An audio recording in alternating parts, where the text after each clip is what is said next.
In demo 4, mouseover.html, I'm going to show you a phenomenon called propagation.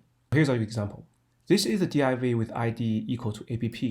Now, under this div, we have another div. This div at mouseover, so when the mouse is over this div, function1 will be called. Basically, we just print a message that says mouse on div. Now, this div has this purple color, okay, if you look at the right side. Inside this div, we defined a text field.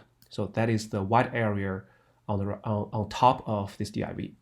So if I move my cursor over the text area, function2 will be called. And basically, we're just going to print mouse on text area. Okay, I defined a div, and inside div, I defined a text area. And I have two mouse over event.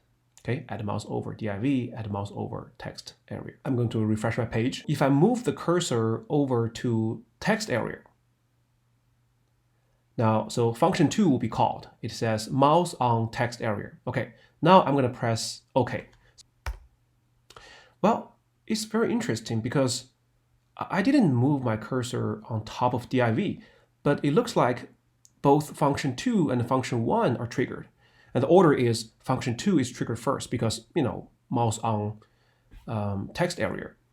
But next, function1 is also triggered because text area is a child in div. So if we have a mouse over in the child, this event will bubble up to the parent element. This phenomenon is called propagation.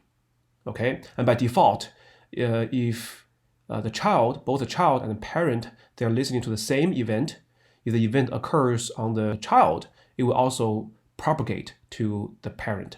If this is what we want, that's fine. But this is not what we want. So what we want is only the child will figure out or handle this event, and it will not bubble up. So one thing we can solve this problem is using a method called stop propagation. Okay, here's how we do it. Right now, function2 doesn't have any event. So we really want to get this event and invoke a method on this event. Now, if you still remember in demo 3, how we pass the event as argument to this function is using $sign and we call it event. Here, this event is passed to function2. Now we're going to modify this part. We're going to add a formal parameter. Let's call it event. After we alert mouse on text area, we're going to stop propagation. It's very simple. So I'm just using event dot stop propagation. So that's the method. Okay, I'm going to save. As you can see, I'm very careful. I'm not trying to mouse on the div or the text area. So I'm going to refresh. Okay, so now if I move my cursor on just the text field, now not surprised I have mouse on text field here, right? Then I'm going to click OK.